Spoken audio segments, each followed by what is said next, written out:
আল্লাহ চান না যে আপনি জাহান্নামে যান, না আল্লাহ চান এটা। আল্লাহ সুবহানাহু ওয়া তাআলা চান না যে ইবলিসও জাহান্নামে যাক। কথা কি বুঝতে পারছেন? আল্লাহ সুবহানাহু ওয়া তাআলা চান না যে আবু জাহালও জাহান্নামে যাক। আল্লাহ চান না যে আপনিও জাহান্নামে যান। এই জন্য একজন ব্যক্তি যখন মরুভূমিতে তার উট হারিয়ে ফেলে, তো মরুভূমির রাস্তা চেনা খুব কঠিন। আপনি নিজেও একবার মরুভূমিতে হারিয়ে গেলে আর বের হতে পারবেন না।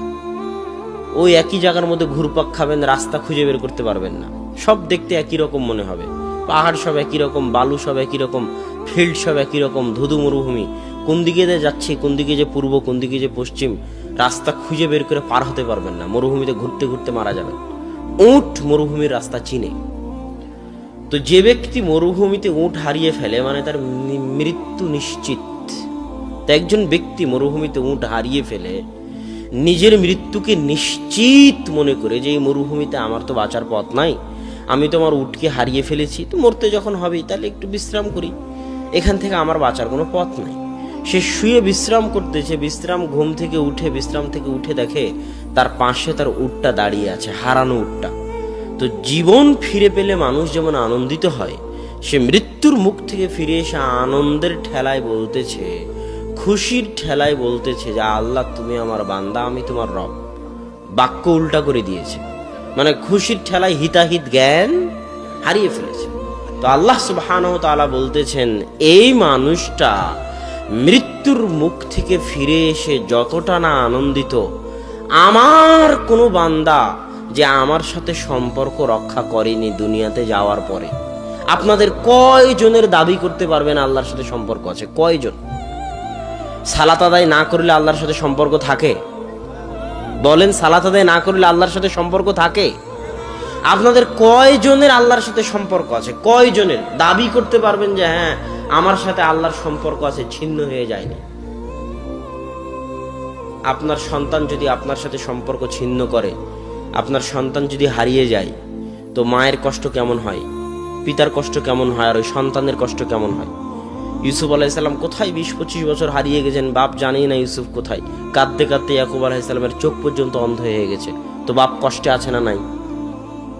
তো সন্তানকে হারিয়ে ইয়াকুব আলাইহিস সালাম যত কষ্টে আছে, আপনি আপনার সন্তানকে হারিয়ে যত কষ্টে থাকবেন, আল্লাহ বলতেছেন যে এই যে মানুষটা মৃত্যুর মুখ থেকে ফিরে এসে তার উট ফিরে পেয়ে যতটা না আনন্দিত হয়েছে, আমি আল্লাহ আমার কোনো বান্দা যে দুনিয়াতে যাওয়ার পরে আমার সাথে সম্পর্ক রাখেনি, তাকে হারিয়ে আমি যে কতটা কষ্টে ছিলাম, সে যদি কোনোদিন আমার নিকটে ফিরে এসে তওবা করে, তো মৃত্যুর মুখ থেকে ফিরে আসা এই লোকটা যতটা না আনন্দিত, আমি আল্লাহ তার চেয়ে বেশি আনন্দিত হব। তারপরেও কি আপনি চাইবেন না আল্লাহর দিকে ফিরে যেতে, আল্লাহর সাথে সম্পর্ক তৈরি করতে? পৃথিবীতে কেউ আছে আল্লাহ ছাড়া আপনার? হ্যাঁ, পৃথিবীর সবাই ধোঁকাবাজ। আপনার স্ত্রীও ধোঁকাবাজ, স্বার্থের জন্য আপনার সাথে আছে। আপনার সন্তানও ধোঁকাবাজ, স্বার্থের জন্য আপনার সাথে আছে। স্বার্থহীন, নিঃস্বার্থভাবে পৃথিবীতে যদি কেউ আপনাকে ভালোবেসে থাকে, সেটা কে? আপনার প্রতিপালক। তো আল্লাহ সুবহানাহু ওয়া তাআলার এই ভালোবাসার গুরুত্ব আমাদের বুঝতে হবে, এবং আমাদের উচিত যত দ্রুত সম্ভব আল্লাহর দিকে ফিরে যাওয়া। আজকেই তওবা করে আল্লাহর দিকে ফিরে যাওয়া। উজু করে 2 রাকাত সালাত আদায় করে, বক্তব্য প্রোগ্রাম শেষ করে নিজ নিজ বাড়িতে গিয়ে উজু করে 2 রাকাত সালাত আদায় করে সবার উচিত পুনরায় আল্লাহর সাথে সম্পর্ক তৈরি করা। যে আল্লাহ আজকে তওবা করে তোমার সাথে সম্পর্ক তৈরি করতেছি, আর সম্পর্ক ছিন্ন করব না। আর সম্পর্ক ছিন্ন না করার সবচেয়ে বড় মাধ্যম হচ্ছে যে কোনো মূল্যে দিনে রাতে 24 ঘন্টায় 5 ওয়াক্ত সালাত আদায় করো। আকিমিস সালাতা লিযিকরি, তোমরা সালাত আদায় করো আমাকে স্মরণ করার জন্য। তো 24 ঘন্টা মানুষ আল্লাহকে স্মরণ করতে পারবে না। আপনারা দিয়ার অঞ্চলের মানুষ, জমি জায়গা আছে, কাজ কাম আছে, 24 ঘন্টা আল্লাহকে স্মরণ করতে পারবেন না, এটাই ঠিক। মানুষের ব্যস্ততা আছে, এটাই ঠিক, আল্লাহও জানে। তো আল্লাহ বলতেছে 24 ঘন্টা যদি না পারো, তো কমসে কম কয়বার? 5 বার। 5 বার আল্লাহকে স্মরণ করা কি খুব কঠিন কাজ? কোনো কঠিন কাজ নাই। সালাত আদায় করাকে আমরা নিজেরা নিজেদের উপর ভারী বানিয়ে নিয়েছি। কয় মিনিট সময় লাগে এক ওয়াক্ত সালাত আদায় করতে? উজু করা থেকে শুরু করে সালাত কমপ্লিট করতে 10 মিনিটের বেশি লাগে না। এই 10টা মিনিট সময় আমাদের উপর এমন ভারী, এটা শয়তান আমাদের জন্য ভারী করে দিয়েছে। কথা বুঝেননি? আজান হওয়া মাত্রই সালাত আদায় করার সবচেয়ে সহজ উপায়, আজান হওয়া মাত্রই সব কাজ বন্ধ। প্রধানমন্ত্রীর সাথে যদি মিটিং থাকে তো বন্ধ, তাহলে সালাত আদায় করা সহজ হয়ে যাবে। না হলে যদি মনে করেন অনেক জরুরি কাজ, আর 5টা মিনিট করি, আর 2 মিনিট করি, আজান হয়ে গেছে আর 5 মিনিট পর দোকান বন্ধ করি, তাহলে আর সালাত ধরে রাখতে পারবেন না। 2 দিন পর সালাত হারিয়ে যাবে, কোনো না কোনো ব্যস্ততায় এসে সালাত হারিয়ে যাবে। প্রথমে জামাত থেকে দূরে হয়ে যাবেন, তারপরে ব্যক্তি জীবন থেকে সালাত চলে যাবে।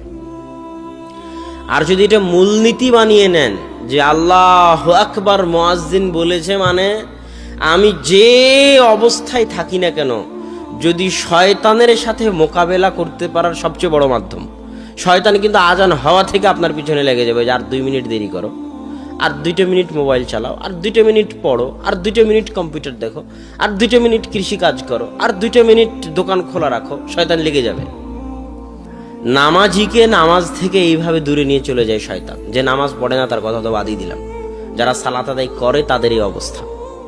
তারা তখন এইভাবে আস্তে আস্তে জামাত ফেল করে, জামাত ফেল করতে করতে ব্যক্তি জীবনে সালাত চলে আসে, আস্তে আস্তে ব্যক্তি জীবন থেকে সম্পূর্ণ সালাতটাই হারিয়ে যায়, তখন একটা পর্যায়ে বেনামাজিতে পরিণত হয়ে যায়।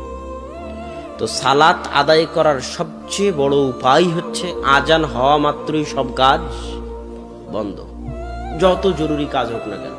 এই জন্যই ট্রাকের পিছনগুলোতে লেখা থাকে যে কাজকে কি যেন বলে, কাজকে সালাতকে বলিও না আমার কাজ আছে, কাজকে বলো আমার সালাত আছে।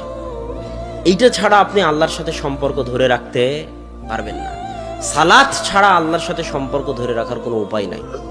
কেননা আল্লাহর নিকটে আল্লাহর ইবাদত করার, আল্লাহর নিকটে চাওয়ার, আল্লাহর সাথে কথা বলার, আল্লাহর সাথে মোনাজাত করার, আল্লাহর নিকটে দোয়া করার, আসমানের নিচে জমিনের উপরে সালাতের চাইতে কোনো বড় মাধ্যম পৃথিবীতে আর নাই।